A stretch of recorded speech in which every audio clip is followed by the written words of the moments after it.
2, 1. Yun, good morning mga pare ko. Welcome back ulit sa ating YouTube channel, Karabas Vlog. Please subscribe and like and share para mas marami pang makapanood at maka-share sa ating YouTube channel. Salamat. And to these videos ay of course papasok na tayo sa ating trabaho at tayo ay on the way at update po tayo dito sa ating kinaroroonan ay nag-snow pero kunti lang, bagsak.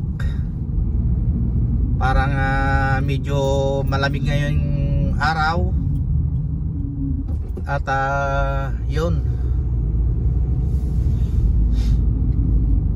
at ang gamit nating dashcam ngayon ay iPhone 11.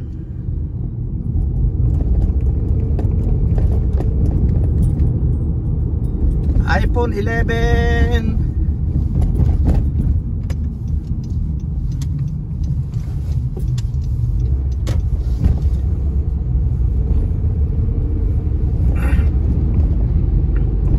at medyo madulas ang daan.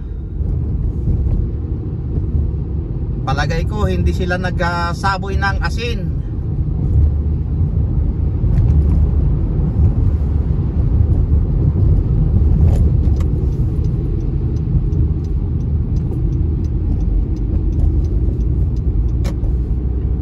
Yan at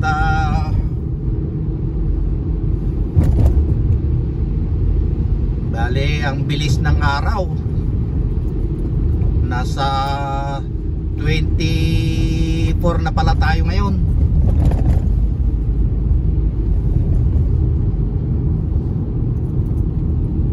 At yan na, tumaas na naman ang gas, nasa 164, kahapon 160. Yan, pero magandang pangitain yan kasi mas tumataas ang palitan ng piso sa dolyar. Kaya shout out sa mga magpapadala. Medyo maganda-ganda yung palitan ngayon ng currency. Kaya padala na mga parikoy, marikoy. At next time gagawin nating comparison yung iPhone saka yung Samsung, kung anong mas magandang kuha ng ng videos ng dalawang brand na ng cellphone para makita natin kung alin ang magandang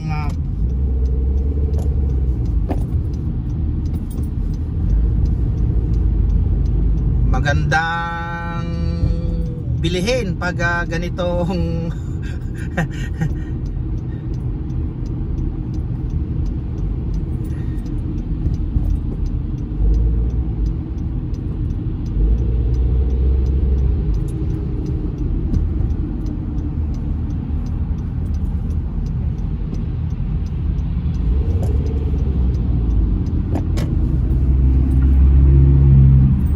at napagbigyan naman tayong makasingit dito sa ating linya. At sa bali ngayon, bali mag overtime ako ng 1 oras kasi may appointment tayo bukas ng alas 4 ng hapon kasi magpapa na naman tayo schedule ng dental deep cleaning.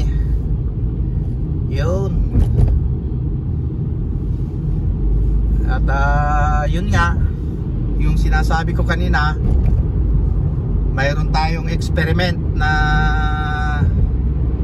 comparison ng iPhone at Samsung, kung alin ang mas magandang rekomendasyon natin sa mga ating mga parikoy at marikoy na kanilang bibilihin pagdating sa video ng gadget. Yan, para mayroon silang idea kung paano, kung anong klaseng cellphone ang kanilang bibilihin. At parehas yung mga nilalagyan natin ng cellphone. Bali isa lang, bali dito lang siya nakalagay. At ang zoom nito ay naka 0.8 times. At ito 0.8, yung Samsung naka 1, kaya mas zoom yung naka-zoom yung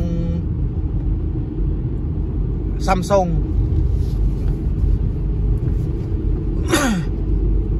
Tingnan natin kung may stabilizer itong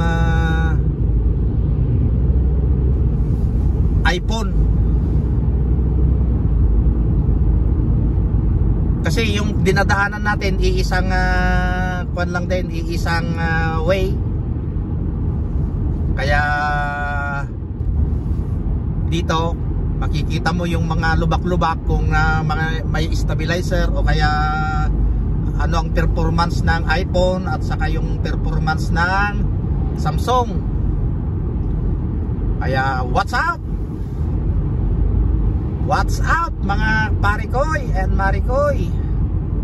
Tignan natin kung anong kakalabasan itong experiment natin.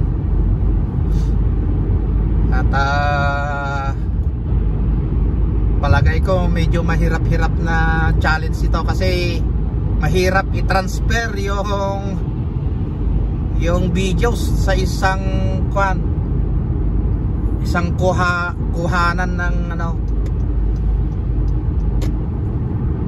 pag i-edit ko doon sa i-edit ko dito sa may Samsung, mahirap i-transfer yung videos yung nandun sa iPhone.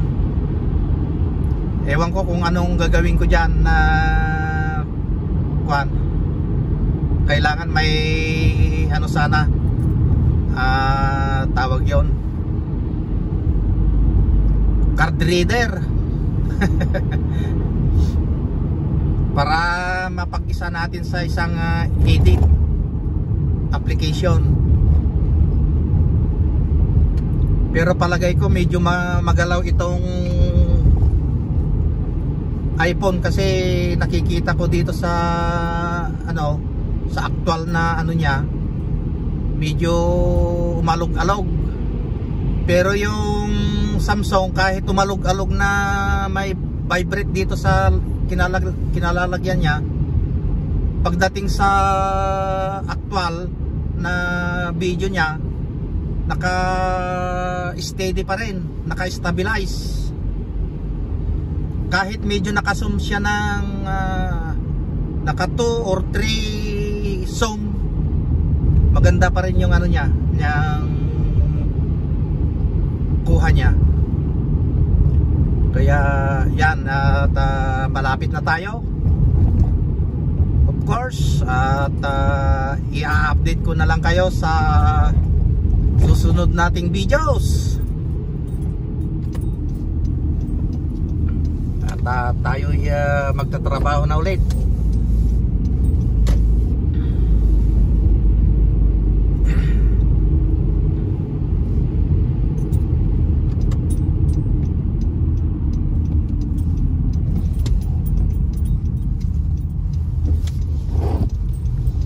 Yon, nandito na tayo sa ating work.